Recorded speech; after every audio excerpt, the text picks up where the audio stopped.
Kapan? Oke. Assalamualaikum warahmatullahi wabarakatuh. Kami dari kelompok 2 hari ini akan mempresentasikan buku Blanchard bab 5 tentang Goods and Financial Markets, the ISLM Model. Saya Prapti Lestari, nanti ada Mas Jairus Manurung dan Mbak Rini Afrilinda. Next.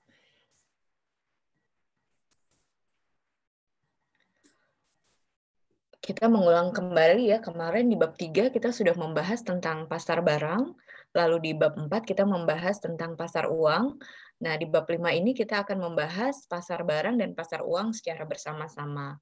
Diharapkan setelah mempelajari bab ini, kita akan memiliki kerangka berpikir bagaimana output dan tingkat suku bunga ditentukan dalam jangka pendek. Dalam mempelajari pasar uang dan pasar barang ini, kita akan menggunakan formula dari ekonom Hansen yang disebut ISLM model. Next.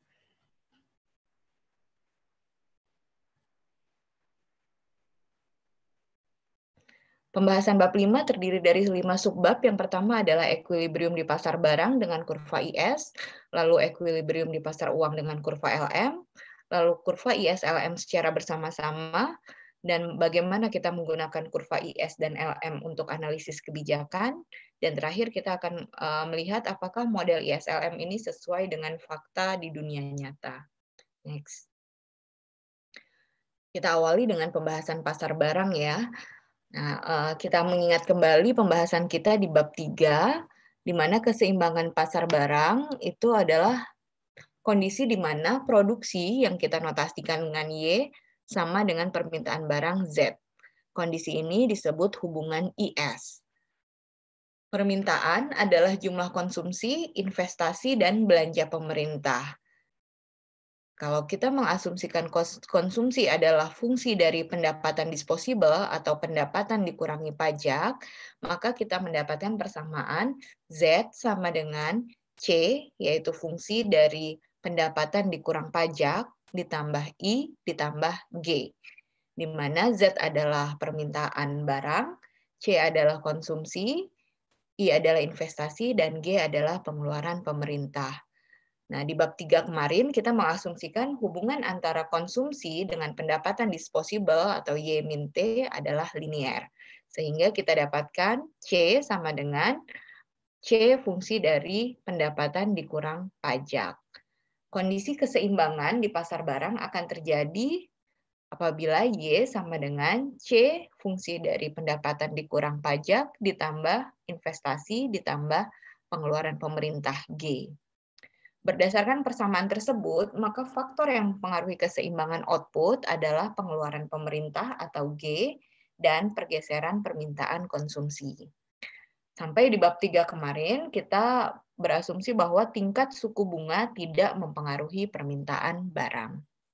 Next. Nah, hari ini kita akan mempelajari hubungan antara investasi, penjualan, dan suku bunga. Seperti tadi saya sampaikan, di bab 3 kemarin kita menyatakan investasi itu diasumsikan konstan sebagai penyederhanaan, tidak bergantung pada suku bunga ataupun penjualan. Tapi sesungguhnya investasi itu tergantung pada 2 hal. Yang pertama adalah tingkat penjualan, dan yang kedua adalah tingkat suku bunga. Hubungan investasi dengan tingkat penjualan adalah positif atau berbanding lurus. Kita asumsikan suatu perusahaan mengalami peningkatan penjualan. Karena penjualannya meningkat, maka dia akan merespon dengan meningkatkan jumlah produksinya. Untuk meningkatkan jumlah produksinya, maka dia butuh tambahan mesin ataupun pabrik baru. Nah, tambahan mesin atau pabrik baru ini disebut investasi. Nah, makanya ketika penjualan suatu perusahaan meningkat, maka investasinya juga akan meningkat. Lalu tingkat suku bunga itu berhubungannya negatif atau berbanding terbalik dengan investasi. Bisa dicontohkan misalnya seperti ini, perusahaan mempertimbangkan untuk membeli mesin baru. Mesin baru ini sama dengan investasi. Namun pada kondisi ini perusahaan harus meminjam uang ke bank untuk beli mesin ini, dia nggak punya modal sendiri. Nah, ketika dia mau minjam uang ke bank untuk membeli mesin baru, maka dia pasti mempertimbangkan suku bunga yang harus dia bayar. Semakin tinggi suku bunganya, maka perusahaan cenderung tidak akan mau meminjam uang untuk membeli mesin tersebut. Kenapa? Karena saat tingkat suku bunga tinggi, tambahan profit atau laba dari penggunaan mesin baru tadi itu tidak cukup untuk mengcover biaya bunga, sehingga perusahaan memilih untuk tidak membeli mesin baru atau tidak berinvestasi. Maka kita bisa simpulkan bahwa investasi itu adalah fungsi dari tingkat penjualan atau output yang dinotasikan dengan Y dan tingkat suku bunga. Di mana tingkat penjualan atau output Y itu berbanding positif dengan investasi, sebaliknya tingkat suku bunga itu berbanding negatif dengan investasi. Ini kita dapat persamaan 5.1. Selanjutnya, tadi kita masukkan Y sama dengan konsumsi C, fungsi dari pendapatan dikurang pajak, ditambah I sekarang kita tahu investasi ini adalah fungsi dari output atau pendapatan dan output ya, produksi hasil penjualan dengan tingkat suku bunga plus G. Ini kita dapat persamaan 5.2. Nah, bagaimana kita menentukan output? Nah, kita kembali lagi ya di bab 3 di pasar barang. Produksi di sisi kiri harus sama dengan permintaan barang di sisi kanan. Jadi Y adalah produksi, sedangkan G permintaan barang. Nah, hubungan ini kita sebut persamaan 5.2 ini adalah hubungan IS. Nah, kita coba bagaimana cara menentukan output keseimbangannya. Kalau lihat di gambar 5.1, sumbu vertikal ini mengukur permintaan barang, sedangkan sumbu horizontal mengukur output, ya, output Y.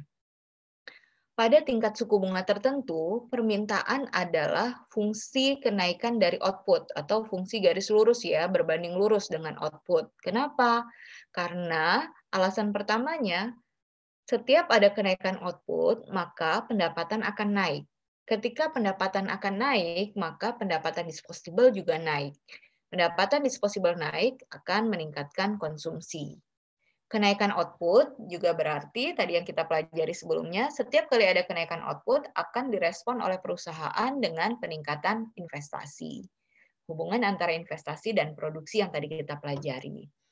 Maka ketika output naik yang berdampak pada konsumsi dan investasi, ini akan meningkatkan permintaan barang. Nah, hubungan antara permintaan dan output pada setiap tingkat suku bunga yang ditentukan, ini kita gambarkan dengan kurva ZZ yang slope-nya positif atau naik. Kita sebut dia upward sloping ya. Kita lihat ZZ, kurva yang warna merah itu naik dari kiri bawah ke kanan atas. Artinya hubungan antara output dengan demand-nya itu positif. Kurva ZZ ini sendiri punya karakteristik dua. Yang pertama adalah ZZ ini bentuknya kurva, dia agak melengkung. Dia bukan suatu garis lurus. Kenapa? Karena kita tidak mengasumsikan bahwa konsumsi dan investasi itu hubungannya linier, maka dia bentuknya kurva, agak melengkung. Lalu yang kedua, ZZ itu selalu lebih datar dari garis 45 derajat. Jadi kita selalu membandingkan ZZ-nya dengan garis hitam yang 45 derajat ya. Kenapa? Karena kita mengasumsikan setiap kali ada kenaikan 1 unit output Y, itu akan dibarengi dengan peningkatan permintaan, tapi peningkatan permintaannya itu lebih kecil dari 1. Makanya kurva ZZ itu dia lebih landai daripada kurva 45 derajat.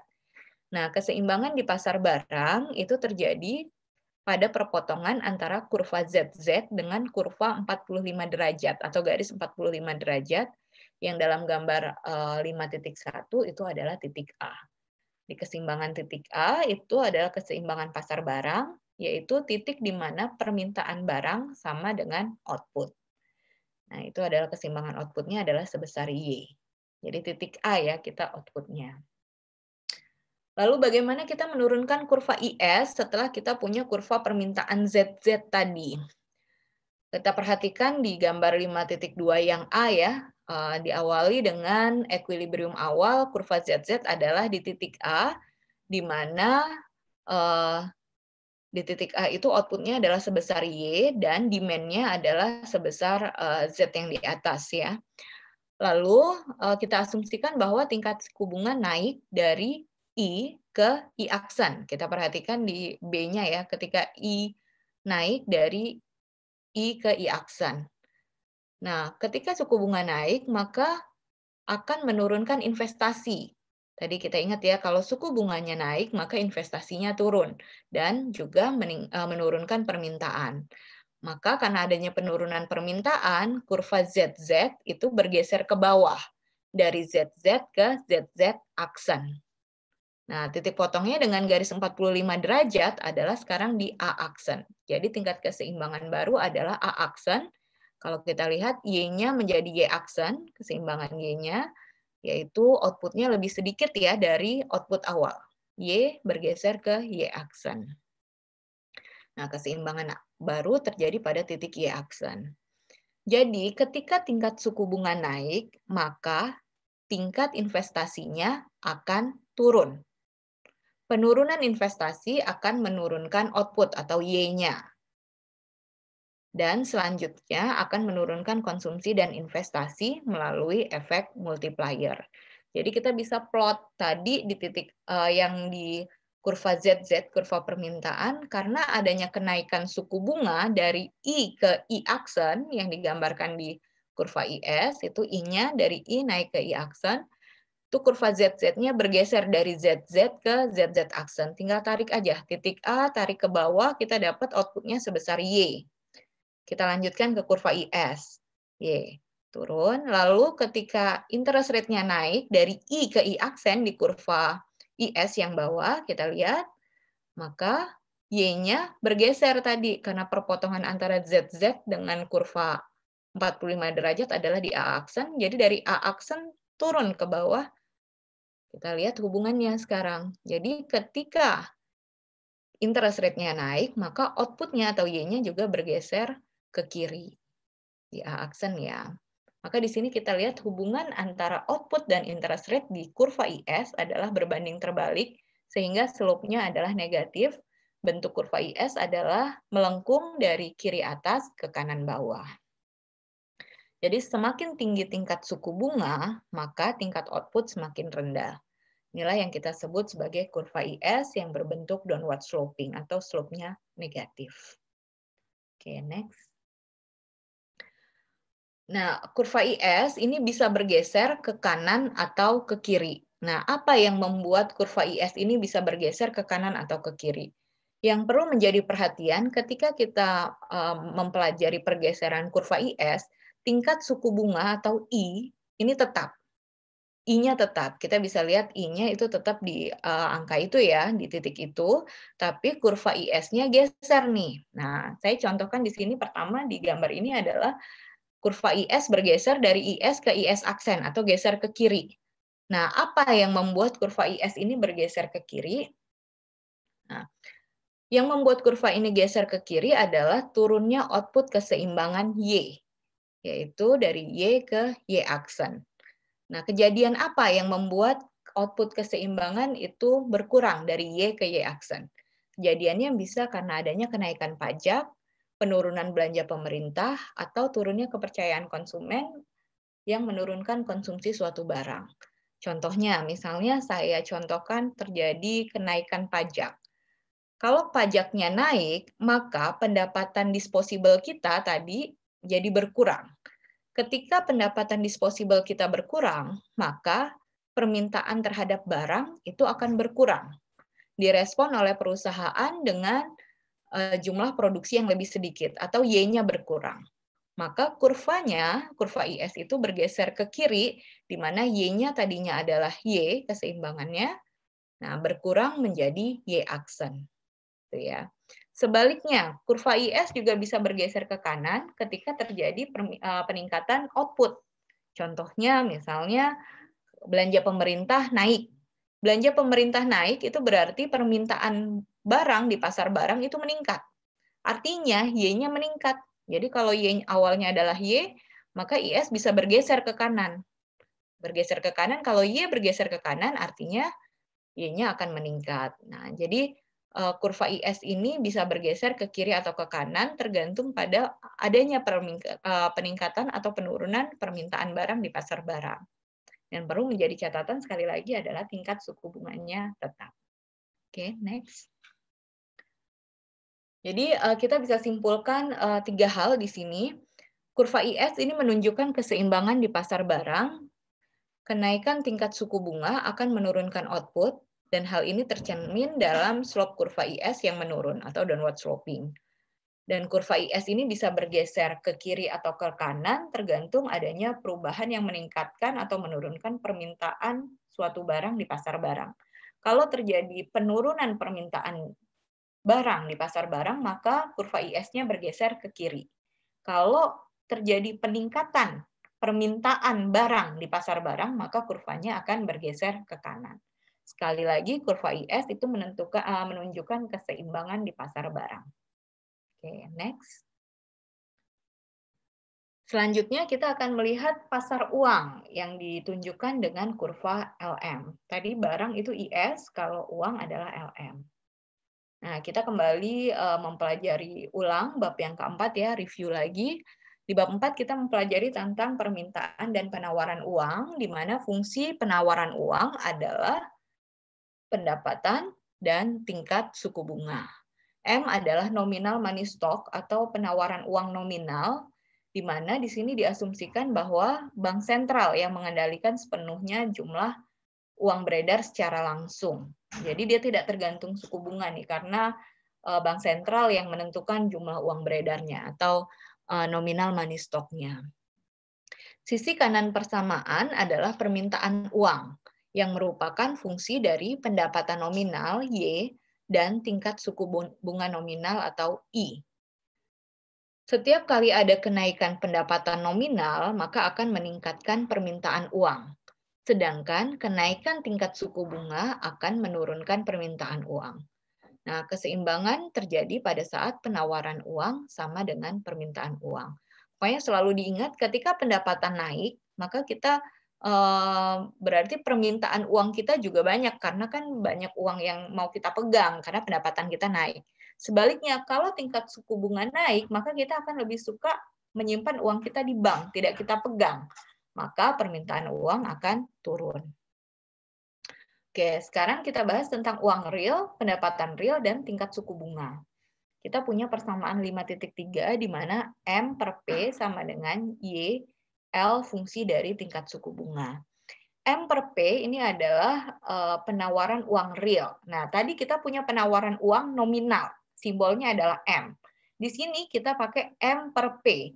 Uang nominal M dibagi dengan price atau tingkat harga. M per P kita namakan sebagai penawaran uang real. Nah, tadi kita punya Y itu pendapatan, kalau ada dolarnya di depan, dolar Y itu berarti pendapatan nominal. Kalau kita sebut Y saja, maka ini adalah pendapatan real. Lalu L-nya tetap yaitu tingkat suku bunga. Jadi kita punya persamaan 5.3 ini, penawaran uang real itu tergantung pada pendapatan real Y dan tingkat suku bunga I. Nah, persamaan 5.3 ini yang kita sebut sebagai hubungan LM. Nah, mengapa kita mempelajarinya di LM itu uang real, pendapatan real, dan tingkat suku bunga yang real, gitu, tingkat suku bunga. Kenapa nggak nominal kayak di kurva IS? Nah, karena di sini di kurva LM kita ini akan mempelajari kurva IS dan LM secara bersama-sama.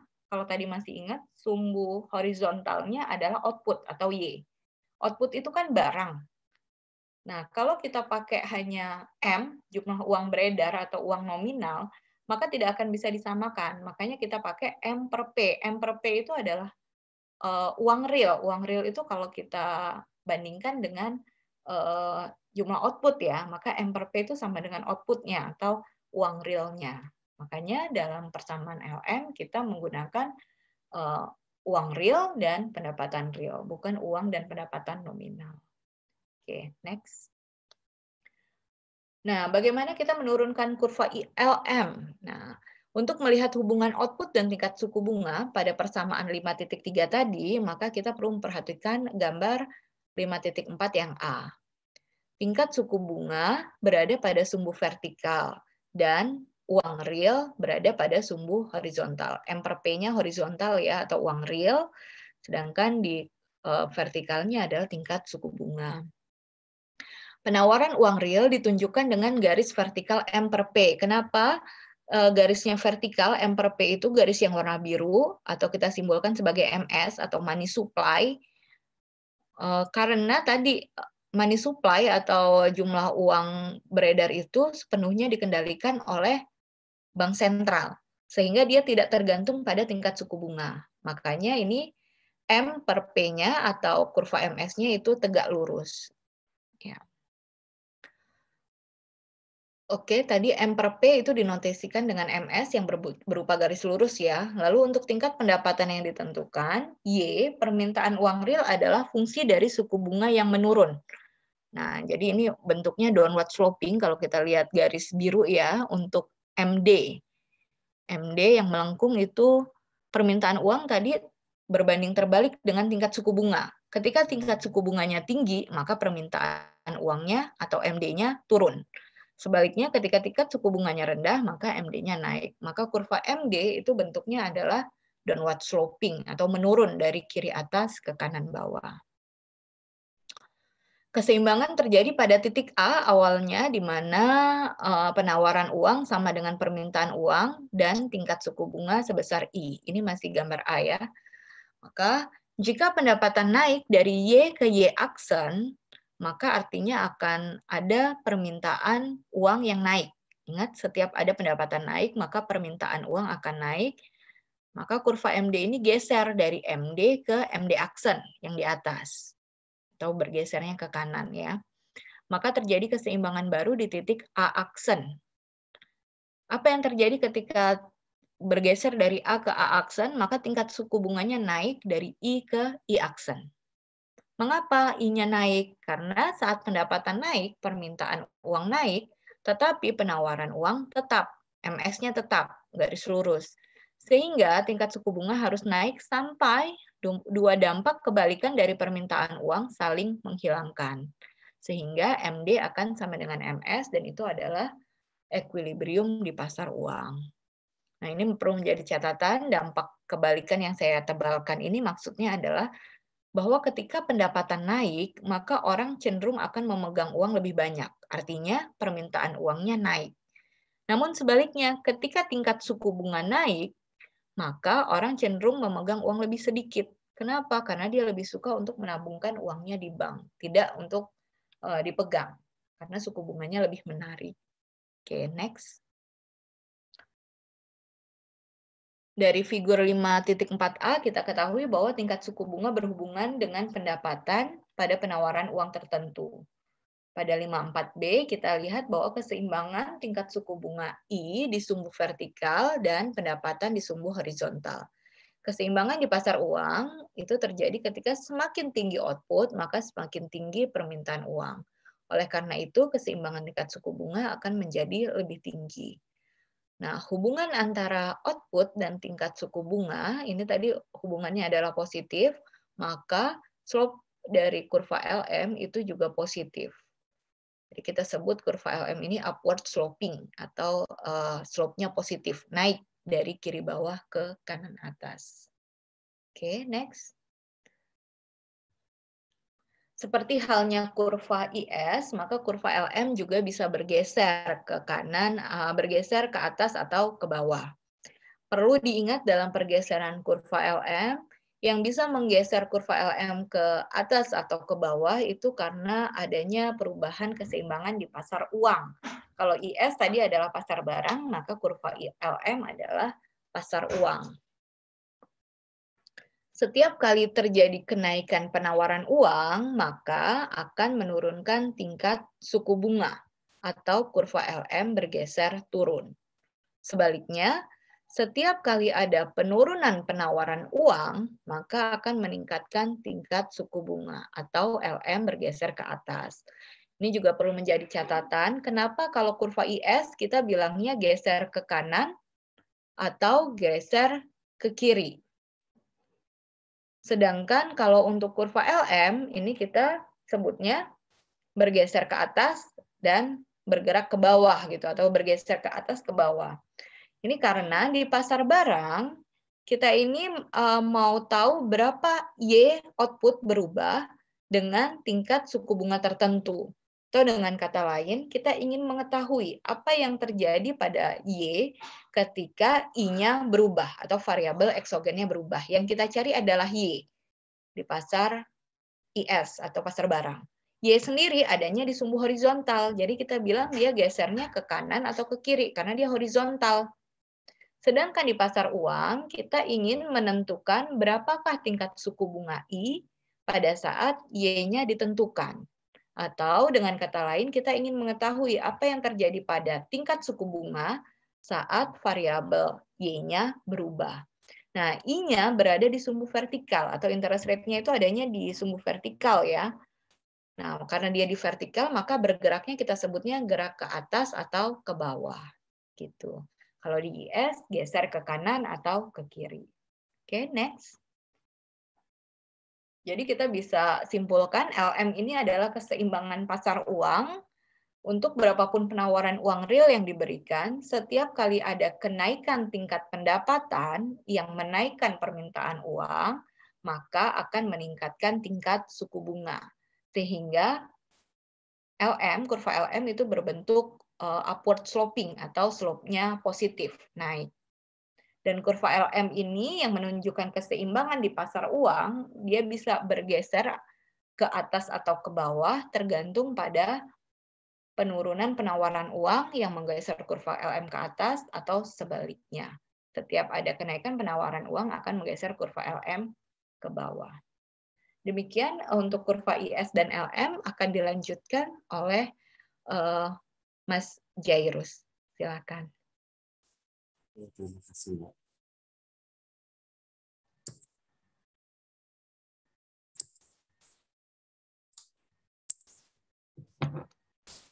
Untuk pembahasan selanjutnya, di sini saya akan membahas tentang menempatkan hubungan IS dan LM secara bersama.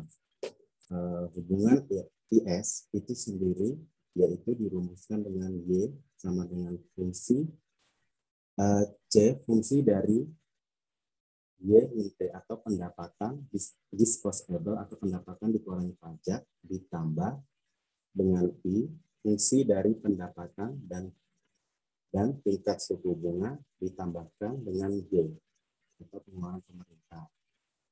Lalu hubungan LM itu dirumuskan dengan M per P itu sama dengan pendapatan dan tingkat suku bunga. Hubungan IS ini mengikuti kondisi di mana penawaran barang harus sama dengan permintaan akan barang. Hubungan LM sendiri mengikuti kondisi di mana jumlah uang beredar harus sama dengan permintaan akan uang yang outputnya akan mempengaruhi suku bunga.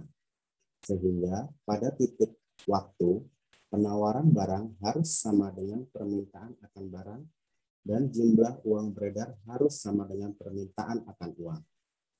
Hubungan IS maupun LM ini menentukan baik output maupun suku bunga. Dari kurva di atas itu dapat dijelaskan bahwa hubungan IS dan LM mencakup banyak informasi mengenai konsumsi investasi, permintaan uang, kondisi equilibrium,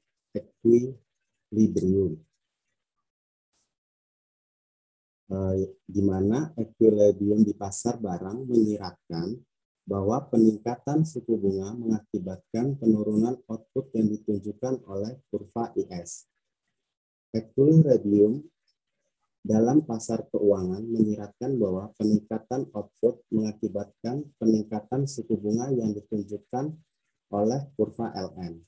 Equilibrium di titik A itu berada di kedua kurva, baik pasar barang maupun pasar keuangan.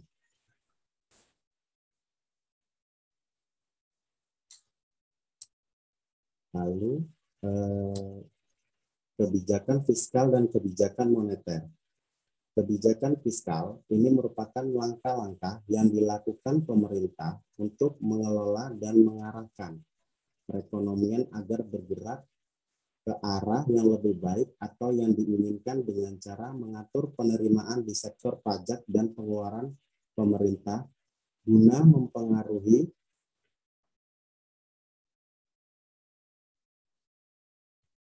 pengeluaran agregat dalam perekonomian. Sementara kebijakan moneter dapat dipahami sebagai langkah yang dilakukan oleh bank sentral untuk mencapai dan memelihara stabilitas nilai mata uang melalui pengendalian jumlah uang beredar dan penetapan suku bunga.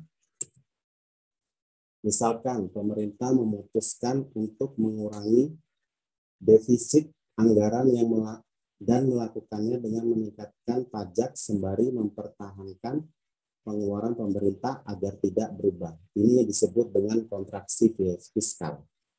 Nah, untuk kurva IS seperti gambar ini yang berhubungan dengan equilibrium di pasar barang sebelum peningkatan pajak. Sekarang ambil titik arbiter B di kurva IS dengan membuat kurva IS, output YB, dan suku bunga yang berhubungan dengan IB adalah sedemikian rupa, sehingga penawaran barang sama dengan permintaan akan barang.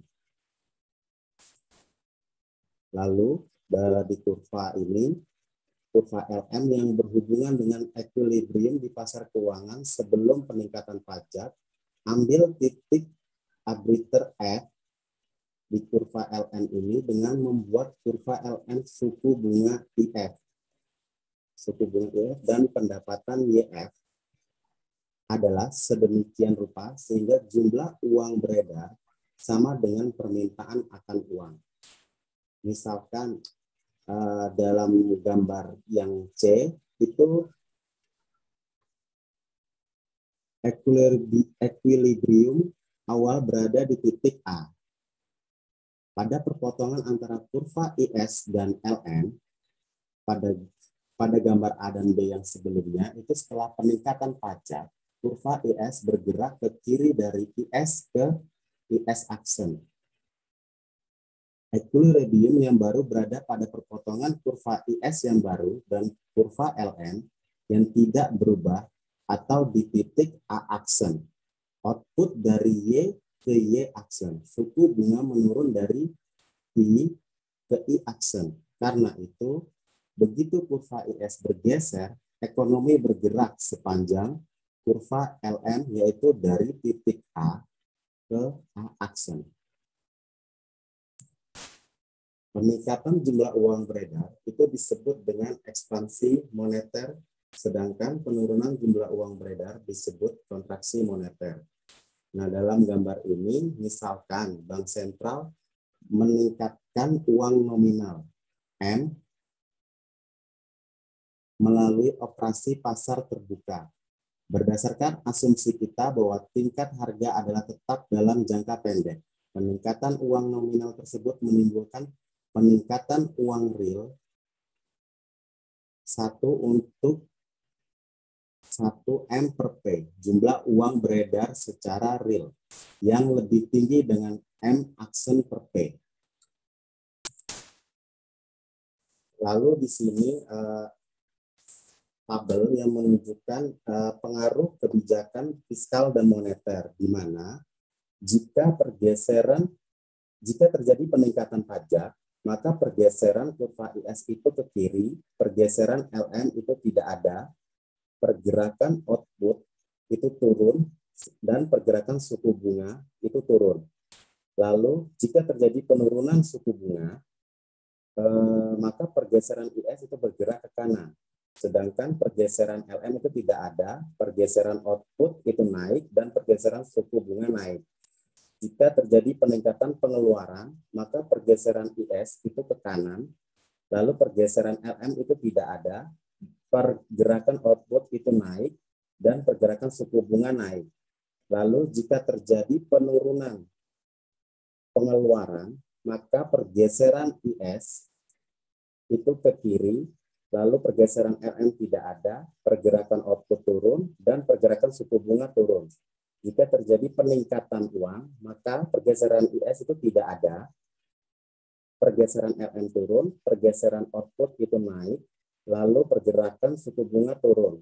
Jika terjadi penurunan uang, itu maka pergeseran IS tidak ada, pergeseran LM naik, pergeseran output turun, dan pergerakan suku bunga itu akan naik. Di buku ini juga dijelaskan mengenai resesi Amerika Serikat yang terjadi pada tahun 1992, di mana ekonomi Amerika Serikat memulai ekspansi yang panjang selama sisa dekade tersebut. Pertumbuhan adalah positif dan tinggi. Akan tetapi, pada tahun 2000, ekspansi segera terhenti dari kuartal ketiga tahun 2000 hingga kuartal keempat tahun 2001. Pertumbuhan GDP produk domestik brutonya itu adalah positif dan mendekati nol atau negatif. Sehingga apa yang memicu resesi ini adalah penurunan permintaan investasi yang tajam, investasi non-redensial, permintaan akan pabrik dan peralatan oleh perusahaan menurun sebesar 4,5% pada tahun 2001. Penyebabnya adalah bagian dari apa yang Alan Greenspan, kepala Fed pada saat itu, katakan pada periode yang disebut dengan kegembiraan irasional.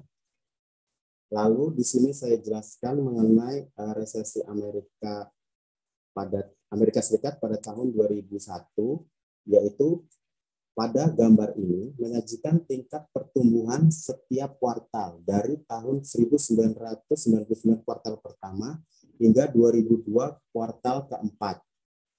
Yang diukur pada tingkat tahunan, tampak bahwa pertumbuhan secara aktual kecil tetapi positif di kuartal kedua. NBR, di mana NBR yaitu sebuah organisasi nirlaba yang secara tradisional mendata resesi dan ekspansi Amerika Serikat, menyimpulkan bahwa ekonomi Amerika Serikat telah mengalami resesi pada tahun 2001, dimulai pada bulan Maret 2001 dan berakhir pada bulan Desember 2001. Lalu di gambar ini juga menunjukkan perilaku suku bunga dana federal dari tahun 1991 pada kuartal pertama hingga 2002 pada kuartal kedua. Federal harus terus melakukan hal tersebut selama tahun berjalan. Suku bunga dana federal yang tetap 6,5% pada bulan Januari tetap kurang dari 2% pada akhir tahun. Lalu di gambar ini juga dijelaskan menunjukkan evolusi dan pendapatan pemerintah federal dan pengeluaran pemerintah selama tahun 1999 kuartal pertama hingga 2002 kuartal keempat.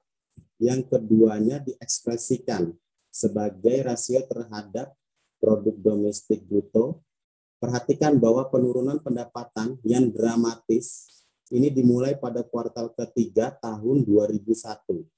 Bahkan tanpa penurunan tingkat pajak, pendapatan akan turun selama resesi. Output yang lebih rendah dan pendapatan yang lebih rendah secara mekanis menyerahkan pendapatan pajak yang lebih rendah, akan tetapi karena pemotongan pajak, penurunan pendapatan pada tahun 2001 dan 2002 jauh lebih besar ketimbang yang dapat dijelaskan oleh resesi. Lalu gambar ini menunjukkan diasumsikan bahwa equilibrium pada tahun 2000 itu ditunjukkan oleh titik A. Lalu yaitu pada perpotongan kurva IS awal dan kurva LM awal. Apa yang terjadi pada tahun 2001 sebagai berikut. Penurunan permintaan investasi mengakibatkan pergeseran tajam dari kurva IX double action. Lalu dengan tidak adanya reaksi kebijakan, ekonomi akan berada di titik A double action dengan output Y double action. Lalu peningkatan jumlah uang beredar menimbulkan pergeseran menurun dari kurva LM, dari LM ke LM action. Lalu penurunan tingkat pajak dan peningkatan pengeluaran keduanya menyebabkan pergeseran kurva IS ke kanan, yaitu dari IS aksen ke IS double, yaitu dari IS double aksen ke IS aksen. Akibat dari penurunan permintaan investasi dan dua respon kebijakan ekonomi pada tahun 2001 berada di titik A aksen. Dengan penurunan output dan suku bunga yang jauh lebih rendah, tingkat output yang terkait dengan A aksen lebih rendah dari tingkat output yang terkait dengan A minus. Terjadi resesi, tetapi jauh lebih tinggi dari tingkat output yang terkait dengan A double aksen, yaitu tingkat yang berlaku apabila tidak ada respon kebijakan. Demikian presentasi dari saya yang akan dilanjutkan oleh Mbak Rini.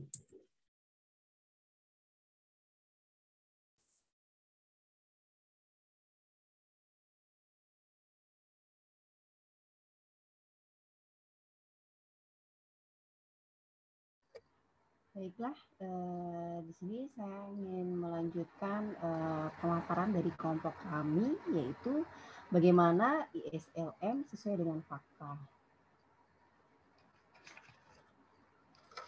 Selanjutnya, melihat efek kenaikan pajak pada gambar sebelumnya 5.7 atau efek ekspansi moneter pada gambar 5.8 yang dijelaskan tadi, bahwa tampak seolah-olah perekonomian itu bergerak secara instan itu dari A ke A.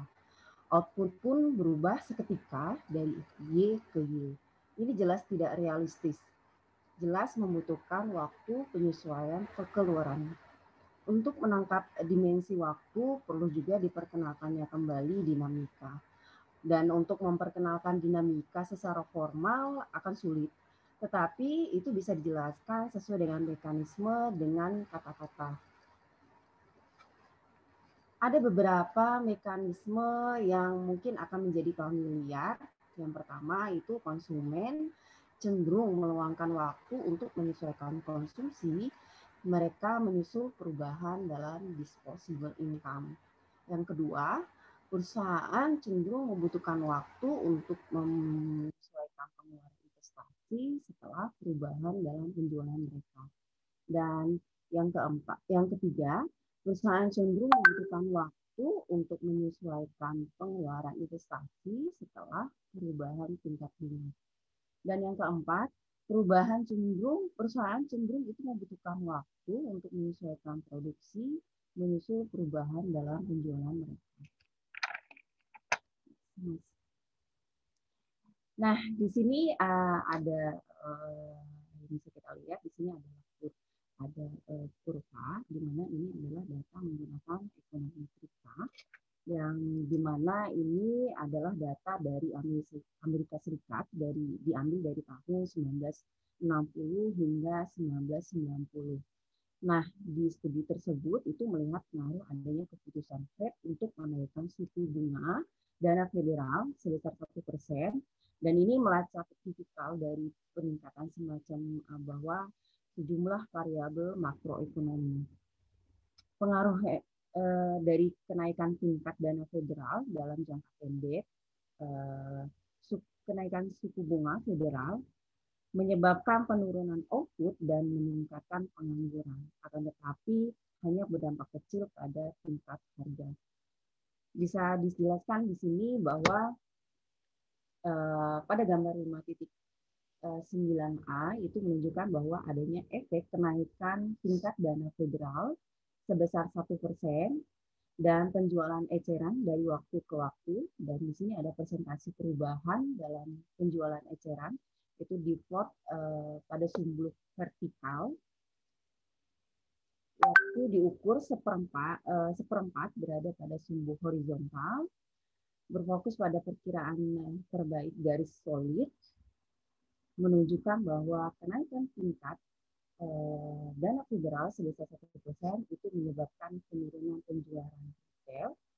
Penurunan terbesar dalam penjualan retail ini sebesar 1% ini yaitu sebesar minus 0,9% dicapai setelah 5 kuartal. Sedangkan kalau yang kita lihat di gambar yang B, itu ada menunjukkan bagaimana penjualan yang lebih rendah yang menyebabkan output juga menjadi lebih rendah. Penurunan penjualan, perusahaan memotong produksi, tetapi kurang dari penurunan penjualan, dan kata lain bahwa perusahaan mengakumulasi persediaan untuk beberapa waktu. Penyesuaian produksi lebih lambat daripada penyesuaian penjualan. Penurunan ini sebesar minus 0,7%, itu dicapai setelah 8 kuartal, dengan kata lain bahwa kebijakan moneter berhasil, tetapi bekerja dengan kelambatan yang panjang itu diperlukan hampir 2 tahun untuk kebijakan moneter memiliki pengaruh penuh pada produksi. Kemudian yang pada gambar titik C, 59 titik C, itu menunjukkan bagaimana output itu lebih rendah, terjadi pengaruh pada pekerjaan yang lebih rendah. Ketika perusahaan memangkas produksi, mereka juga memangkas pekerjaan seperti halnya output, penurunan lapangan pekerjaan ini lebih lambat dan stabil, yaitu mencapai 0,5% setelah 8 kuartal. Kemudian yang pada gambar yang D itu adalah penurunan lapangan kerja pada peningkatan pengangguran. Di situ lebih jelas ya, penganggurannya lebih banyak. Kemudian yang gambar yang E itu melihat bahwa perilaku harga, asumsi model ISLM adalah tingkat harga yang ditutupkan sehingga tidak berubah sebagai respon terhadap perubahan permintaan. Menanggapi kenaikan pajak itu diperlukan beberapa waktu pengeluaran konsumen untuk merespon penurunan disposable income. Di sini lebih banyak waktu untuk menurunkan produksi sebagai respon penurunan pengeluaran konsumsi dan investasi. Respon penjualan yang lebih rendah untuk konsumsi yang menurun sebagai respon penurunan pendapatan. Dan untuk menanggapi ekspansi moneter, di sini juga diperlukan waktu untuk pengeluaran investasi dan juga untuk menanggapi tingkat suku bunga. Dan diperlukan banyak waktu juga untuk meningkatkan produksi sebagai respon terhadap jumlah permintaan. Namun lebih banyak lagi waktu untuk meningkatkan konsumsi dan investasi sebagai respon untuk perubahan yang diinduksikan dalam output dan seterusnya. Next. Ada 2 pembelajaran dari gambar yang saya jelaskan tadi pada 5.9 tadi, bahwa pemahaman tentang dinamis, penyesuaian dari output dan variabel lain itu untuk kebijakan moneter. Ada yang lebih fundamental menunjukkan bahwa perekonomian konsisten dalam implementasi SLM membuktikan bahwa model yang tepat bukanlah model yang tepat dan hanya kebetulan saja. Nah, di sini ada diagram di sini bahwa menjelaskan di sini jumlah uang yang beredar dan permintaan uang dan dengan tingkat bunga suku bunga pada sumbu vertikal dan uang pada sumbu horizontal. Tingkat bunga pada sumbu vertikal dan uang pada sumbu horizontal. Nah, di sini jumlah uang yang beredar itu ditentukan oleh garis vertikal N pangkat 5. Kemudian permintaan uang itu pada kurva N pangkat A dan equilibrium awal pada titik A dan tingkat bunga pada IA. Nah, di sini jika bank sentral tidak mengubah jumlah uang yang beredar, maka keseimbangan akan bergerak pada A ke B. Dan tingkat bunga pada IA ke IB pada kurva LM itu tersirat bahwa LM hubungan antara tingkat bunga dan pendapatan pendapatan, dianggaplah di sini Bank Sentral ingin mempertahankan suku bunga secara konstan dalam menghadapi kenaikan pendapatan. Tapi di sini bisakah itu dilakukan? Ternyata bisa, yaitu dengan meningkatkan jumlah uang yang beredar sebagai respon terhadap peningkatan pendapatan, yaitu dari titik M pangkat 5 ke M pangkat 5 aksen.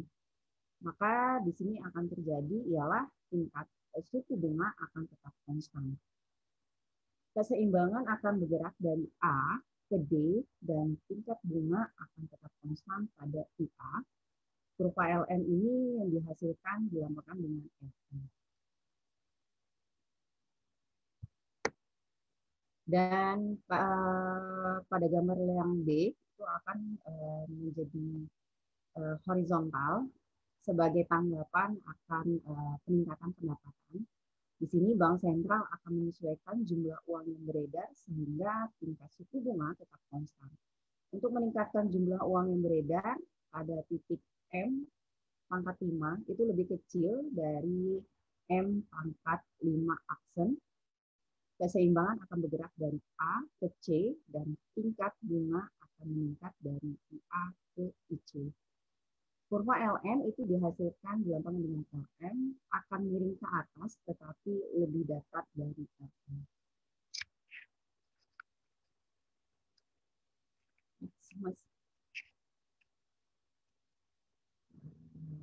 Ini sudah saya jelaskan. Lanjut Mas, next. Ya, menurunkan LM dengan asumsi bahwa persediaan uang tetap konstan pada hubungan positif antara tingkat bunga dan pendapatan. Nah, di sini diperlukan banyak waktu untuk meningkatkan produksi sebagai respon permintaan. Namun, lebih banyak lagi waktu untuk meningkatkan konsumsi dan investasi sebagai respon perubahan yang diinduksikan dalam output dan seterusnya.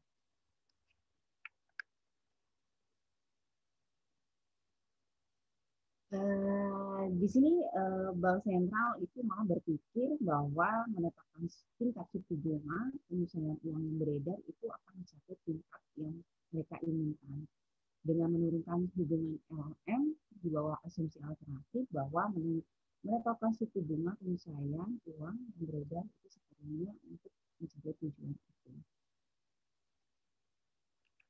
Hubungan LM sebagai aturan suku bunga yang pertama itu bergantung pada apakah dan seberapa banyak Bank Sentral meningkatkan jumlah uang beredar sebagai respon terhadap pergeseran permintaan uang yang berasal dari perubahan pendapatan, tingkat suku bunga pada tetap konstan atau meningkatkan sedikit atau lebih banyak. Yang kedua, kurva LN itu dapat dianggap menunjukkan apakah dan seberapa besar Bank Sentral menggunakan suku bunga naik sebagai respon permintaan peningkatan pendapatan. Nah, ini mungkin kebijakan yang lebih terlalu ekstrim ya, karena Bank Sentral ingin memperoleh tingkat suku bunga naik, tapi juga kurang dari itu Bank Sentral juga ingin menjaga jumlah uang yang beredar itu tetap konstan. Nah, menanggapi peningkatan pendapatan, Bank Sentral dapat memilih meningkatkan jumlah uang yang beredar dengan yaitu tadi M pangkat 5 itu lebih kecil dari M pangkat 5 aksen, bahwa keseimbangan akan bergerak dari A ke C dan tingkat bunga akan meningkat dari IA ke IC kurva M yang dihasilkan. Nah, ini dilambangkan dengan NN, yang sebelah tadi itu akan menjadi ke atas, tapi itu lebih datar dari FN.